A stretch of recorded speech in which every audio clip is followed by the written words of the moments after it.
আসসালামু আলাইকুম। দেখেন কি অবস্থা, 3 4 5 মাস এরকম পরে এই ব্যাটারিগুলো ফেরত আসছে মাইলেজ ইস্যু নিয়ে। মানে এগুলোতে ঠিকমতো মাইলেজ পাচ্ছে না, যেরকম মাইলেজ পেত তার প্রায় অর্ধেকের মতো নেমে আসছে। এবং আমি প্রত্যেকটা ব্যাটারির ক্যাপাসিটিও টেস্ট করে দেখেছি। নতুন অবস্থায় এই ব্যাটারিগুলো হচ্ছে 14 অ্যাম্পিয়ার 24 ভোল্ট ছিল, তো এখন টেস্ট করে দেখি কোনোটায় 6 অ্যাম্পিয়ার 7 অ্যাম্পিয়ার 8 অ্যাম্পিয়ার এরকম করে পাচ্ছি। মানে হচ্ছে অন অ্যাভারেজ প্রায় অর্ধেকের মতো ক্যাপাসিটি কমে গেছে ব্যাটারিগুলোর। এই যে এই ব্যাটারিগুলো 2000 mAh, কোনোটায় হাইলিন লেখা থাকে বিভিন্ন নামে, বাট একই ব্যাটারি বিভিন্ন নামে আমাদের দেশের ইম্পোর্টাররা ইম্পোর্ট করে নিয়ে আসে। এখন এই ব্যাটারিগুলো আসলে ইম্পোর্টাররা যেই ইম্পোর্ট করে সেটা কি তারা লাইফ সাইকেল ভালো মতো জেনে শুনে আনে না? এই লাইফ সাইকেল যদি এত কম হয়, আমাদের দেশে শুধুমাত্র হাইলাইট করে কি এটার ক্যাপাসিটি এত এমএএইচ ক্যাপাসিটি, বাট এটার ডিসচার্জ রেটিং এবং হচ্ছে এটার লাইফ সাইকেল কত, এই জিনিসটা কিন্তু অত্যন্ত গুরুত্বপূর্ণ। এই জিনিসটা কিন্তু তারা প্রকাশ করে না।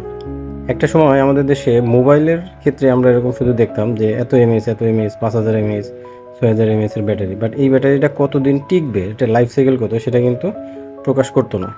কিন্তু এখন বর্তমানে আমরা দেখতেছি মোবাইল কোম্পানিগুলো সেটার সাথে 5 বছর 6 বছর 7 বছর এরকম ওরা বলে দেয় যে এতদিন এই ব্যাটারিটা টিকবে। তো কথা হচ্ছে যে আমার ইম্পোর্টার যে ভাইয়েরা আছে, সেই ভাইয়েরা এই ব্যাটারিগুলো কেন ইম্পোর্ট করে, এরকম লো কোয়ালিটির ব্যাটারি, এবং এর ফলে আমাদের দেশের মানুষের টাকা নষ্ট হয় এবং আমাদের দেশের টাকা নষ্ট হয়। ডলারের বিনিময়ে তো এই জিনিসগুলো চায়না থেকে ইম্পোর্ট করা হয়। তো এই ধরনের গার্বেজ প্রোডাক্ট কেন ইম্পোর্ট করা? এই গার্বেজ প্রোডাক্টগুলো কেন ইম্পোর্ট করবে? এগুলো হচ্ছে আমাদের দেশের মানুষ না পারে ব্যবহার করতে, না কোনো কিছু করতে পারে। এই ব্যাটারিগুলো যদি লাইফ সাইকেল 700 800 বা 1000 এরকম হতো, তাহলে কত সুন্দর এটা 2 3 বছর অনায়াসে ব্যবহার করা যেত, অথচ এটা 6 মাসও ঠিকমতো ব্যবহার করা যায় না। তাহলে এটা যেই টাকা দিয়ে ইম্পোর্ট করা হয়েছে, এই টাকাটা কি আমাদের দেশের জন্য এটা ক্ষতি, এবং এটা যে এটা কিনেছে তার জন্য ক্ষতি, এবং এটা যে আমার কাছে রিপেয়ারের জন্য আসছে, এখন তো আমারও এটা ভর্তুকি দিতে হবে, কারণ আমি হচ্ছে ওয়ারেন্টি দিয়ে বিক্রি করি। তো আপনাদের প্রতি অনুরোধ থাকবে, আপনারা দয়া করে এই ধরনের ব্যাটারি ক্রয় করা থেকে বিরত থাকবেন। যদি আমরা সচেতন হই এবং আমরা এইসব ফালতু ব্যাটারি ক্রয় না করি, তাহলে ইম্পোর্টাররাও এই ধরনের ব্যাটারি আনতে অনুৎসাহিত হবে, এবং এর অধিক লাভের আশায় তারা এই ধরনের গার্বেজ প্রোডাক্ট বাংলাদেশে নিয়ে এসে বাংলাদেশের পরিবেশটাকেও নষ্ট করতেছে।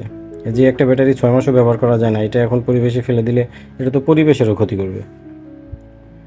তো যারা ইম্পোর্টার ভাইরা আছেন তাদের প্রতি বিশেষভাবে অনুরোধ থাকবে, আপনারা বাংলাদেশের টাকা দিয়ে অন্য দেশ থেকে প্রোডাক্ট বাংলাদেশে নিয়ে আসেন, একটু কোয়ালিটিফুল প্রোডাক্ট নিয়ে আসার চেষ্টা করেন, যেন দেশের মানুষের টাকা নষ্ট না হয় এবং দেশের অর্থনীতির ক্ষতি না হয়। ধন্যবাদ সকলকে। আমরা প্রত্যেকে জায়গা থেকে সচেতন হব।